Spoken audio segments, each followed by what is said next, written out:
the fact that you noticed it, you acknowledged it, and you've worked to fix it. I mean, that's the goal. I mean, that is the ultimate goal. And I feel like, Jami, good for you, girl. Oh my God. Better to have a short life that is full of what you like doing than a long life spent in a miserable way.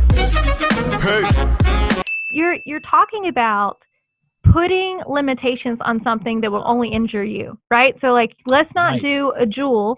Let's make it illegal that you can buy these vaping products that you will only injure yourself by buying this, right? The harm is only on the individual. Whereas we're not going to restrict gun laws because like these white old men are going to be very angry about it. But like, how many other people are getting hurt because of the gun that one person buys? Like these mass shootings, like I don't see these large numbers of people who got like secondhand vaping smoke or whatever, right? You know?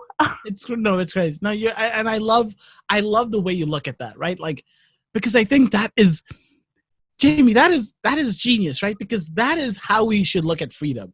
If something is only affecting the individual, do you boo, right? Do you, like, I can give you all the information in the world, but if it's only affecting you, I should have no right to say, do it, don't do it, you have to do it, you can't do it, whatever, right? But the minute it starts to affect the people around you, anyone around you, that's when we can start putting laws and regulations behind it. I love that perspective of life. I think that's genius, Jami. That's genius. I saw a bumper sticker one time. Again, live in the South, so they, a lot of Southern places, they hate gay people.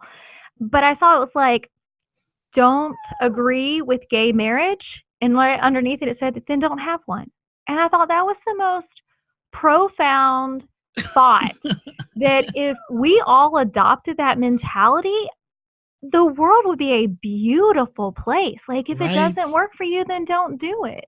Yeah. And otherwise, let other people do what does work for them, Exactly. Same with abortion, same with whatever. Like, if you don't agree with it, don't take part. It's really that simple. It really is. Live and let live. Yeah. First of all, I do hear, I think is it a dog? I know. She just started going crazy. My little dog, Ellie. Wait, what's her name? Ellie Minka. Ellie Minka. Yeah. So, Minka from Alabama's team. Yes. Of course. And Ellie is from Wayne Ellington, who used to play for UNC. So that's where she got her first name. Are you serious? Yeah. Mm-hmm.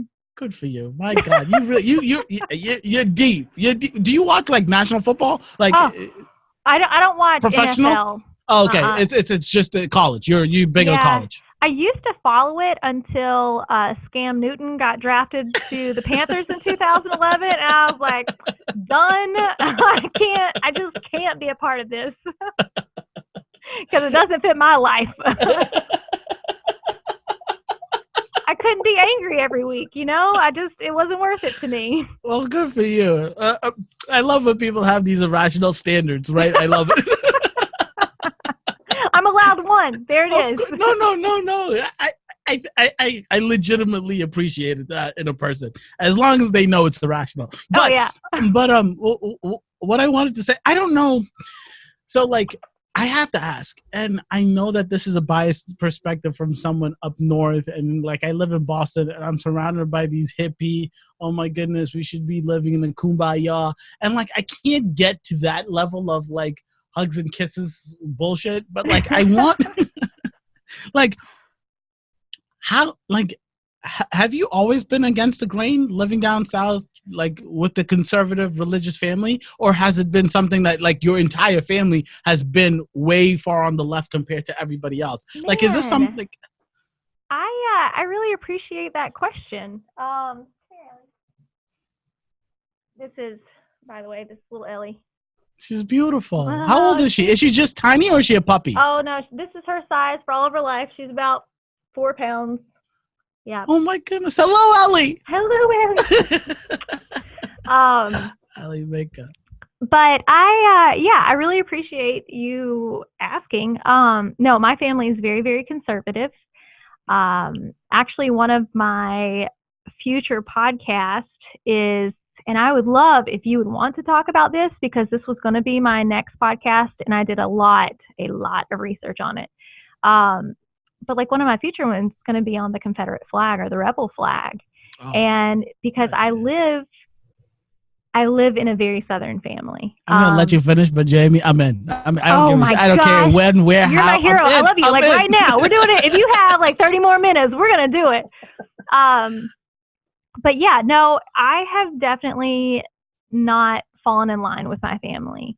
I was married for 7 years, and then I got a divorce, and I started dating this guy, and we flew out to California, like LA. And while we were out there, I saw this person like real crazy looking walking down the street. And I was like, oh my gosh. So like I hit the guy I'm with. I'm like, hey, Eric, look at that dude. And he's like, okay. And then as I looked around, no one else paid attention to him either. And I thought, people actually stay in their lane and they don't care that this person looks weird, or that they have like a green mohawk, or I didn't know the world was so big, and I really think it was from that period. It's been years of progression to get away from the mentality of the South. Like, I hate that I live here. This is not my forever home. It's not part of me, but I want to make a difference, which is the whole purpose of this podcast. If people just stop and think and understand, then maybe we can respect and love. Like, you don't have to agree with it, but maybe you can understand a little bit more, not to hate the person, Oh, God damn it. You're going to get me tear up here, girl. I'm like, that's so deep, Jamie, just because, it's so easy for me to point the finger. I feel and I always say this out loud. I always say that, yes, I'm a progressive, but I know that there's a bubble that I live in. I know that there's perspectives I have that aren't, I don't want to say universal, or just that's a part of what, my bias. And I'm always asking myself where that bubble is inappropriate or not right, or just unfair. Right. Mm-hmm. And the fact that you noticed it, you acknowledged it, and you've worked to fix it. I mean, that's the goal. I mean, that is the ultimate goal. And I feel like, Jamie, good for you, girl. Oh my God. My dad, he's a really great man. But he flew out. I had a contract in Phoenix last summer, not this past one, but of last year. And I remember, and I was talking to him, and he's like, I think I'm racist, and I really don't want to be. And I was like, okay, why do you, again, very Southern family, right? And I was like, why do you feel like you're racist? Because he knows that I'm very much against that, and very, very much against it. And so I was like, why do you feel this way? And he's like, well, I would never date a Black woman. And I was like, okay. And I was like, I mean, I probably wouldn't date someone who had brown hair. That's called a preference. You're just not attracted to. That's not racism. And yeah, that's very different. Yeah. Do you feel like there's other ethnicities that aren't as intelligent as you? And he's like, oh no. And he's like, this person's so much more brilliant than I am. And this person, and this person was Mexican, and this person was Black. And I was like, okay, do you feel like you deserve more than different ethnicities? I don't know, if you have an immigrant that comes over, do you believe that you deserve something different? And he's like, no, if they work hard and they do it the right way to get in the country, no, they deserve the dream too. I was like, Daddy, that's not racism. But even it broke my heart in a sense too, to think he's lived all of this life to think that he was closed-minded, because he never really understood what that meant either. And I've seen him interact with people that weren't white. But it doesn't. But there is so much of it. I mean, there's so much legit. I mean, even from Muslims, or after 9/11, people just can't comprehend that it's okay to be different. And that's such a good point, because I feel like it's super easy. It's really easy to point out someone that is conservative or likes tradition quite a bit and say, yeah, your tradition, your conservatism is causing you to believe in old school thinking, right? But I think the problem with the left is causing that exact problem. It's making everyone believe that they're racist, making everyone believe that they're sexist, making everyone believe that they're Islamophobic, that they're transphobic.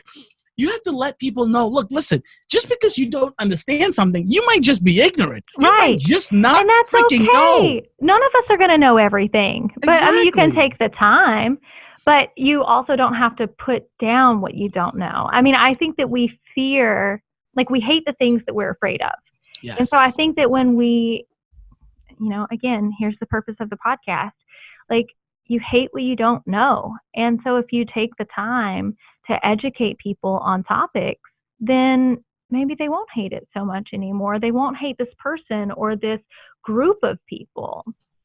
No, I mean, that's exactly right. That's exactly right. And I think look, listen, for the vast majority of history of human beings, right? So women have been put down, people of different races have been put down, people of different sexual orientations have been put down, right? So I'm okay that now we're in this super hyper cancel culture where everyone's walking on eggshells. I get it. I get the fact that you don't want to be walking on eggshells, right?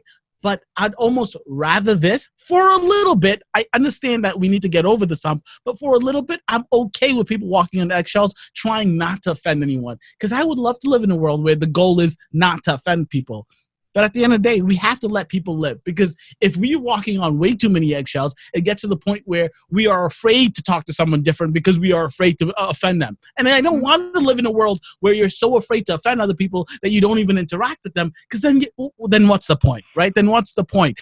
So we need to get over this hump of, I'm afraid to offend you. But the left needs to calm down and understand some things that are offensive, some things that can cause microaggressions, and all of these things are done or happen because of ignorance, because of I don't know that that's a problem. So just let me know and it won't happen again. Yeah. I'm not trying to offend you.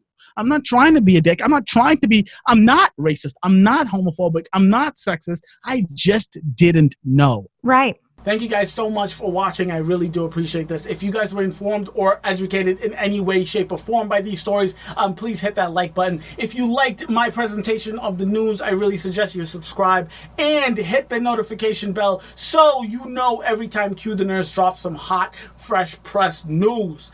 Thank you. Catch you next week. Deuces.